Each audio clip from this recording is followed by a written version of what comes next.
In the quiet corridors of the city mortuary where the solemn echoes of the final farewells lingered, James, the night security guard, was preparing for what he believed would be another routine shift. Little did he know, this night would etch itself into his memory, challenging the very nature of life and death.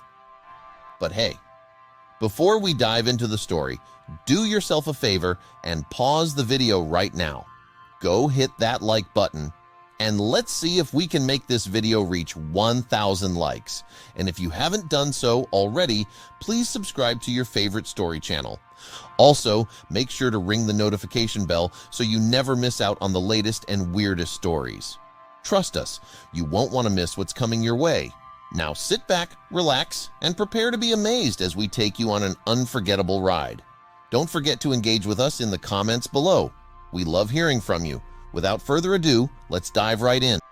James, with his broad shoulders and a gaze hardened by the countless hours spent among the silent, had seen many things during his tenure at the mortuary. From the sorrowful goodbyes of grieving families to the eerie stillness of the midnight hours, he thought he had witnessed all that his unusual profession could offer. However, the events of this particular night would soon surpass all. The evening began under a cloak of typical misty darkness, the mortuary lights casting long shadows across the cold, polished floors. The arrival of a new body was not unusual, but the urgency and whispered conversations that accompanied this one piqued James's curiosity. The body, that of a young woman named Clara, came with instructions that were unusual. The coroner, Dr. Hargrove, specifically requested that no one, including James, view the surveillance footage of the autopsy room. Dr. Hargrove, a man whose reputation for meticulousness and detachment in his work was well known, seemed particularly tense and preoccupied with this case. His instructions to James were curt and laced with an intensity that suggested something out of the ordinary. This deviation from routine procedure stirred a mix of suspicion and intrigue in James. Unable to quell his rising curiosity and fueled by the strange behavior of the coroner, James decided to defy Dr. Hargrove's orders.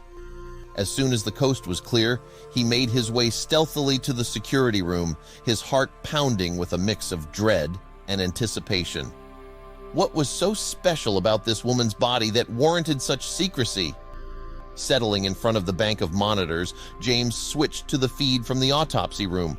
The screen flickered to life, revealing the lifeless form of Clara lying on the cold steel table, her pale skin illuminated by the stark overhead lights.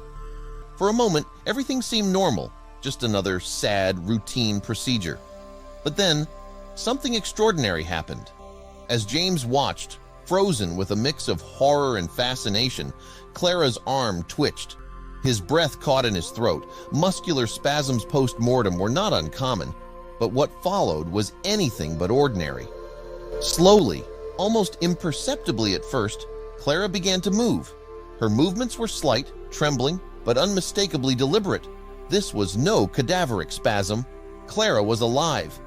Panic and adrenaline surged through James as he realized the gravity of the situation. He rushed from the security room, his mind racing with the implications of what he'd just seen.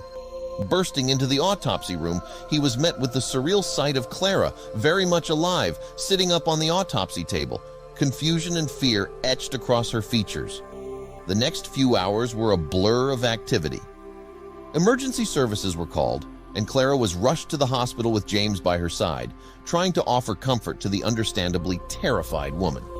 As they waited for the ambulance, Clara, her voice weak and trembling, explained that she had been declared dead after a severe allergic reaction which had slowed her vital signs to nearly imperceptible levels.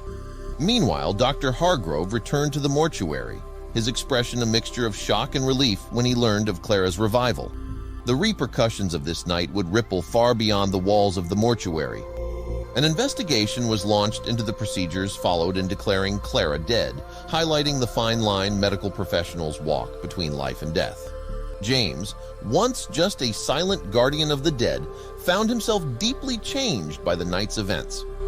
He was lauded for his role in saving Clara's life, receiving commendations for his vigilance and quick action. His story was covered by local news, casting a light on the often overlooked but crucial role of mortuary staff.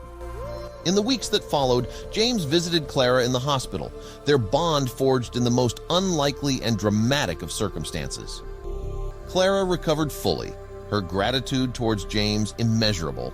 They remained in touch, a friendship blossomed from the shadow of death, a poignant reminder of life's fragility and resilience. This extraordinary night reshaped James's perception of life and death. The mortuary, a place he had associated with the finality of life, had become a stage for an astonishing reversal, a place where life had asserted itself against all odds. His nights there were no longer filled with the resigned acceptance of death's inevitability, but with a newfound respect for the mysteries and miracles of life. As years passed, James often reflected on that night, sharing the story with new colleagues, a tale that seemed almost too fantastical to believe. It served as a reminder to all who heard it that life, in all its unpredictability and wonder, often writes stories that no fiction can match.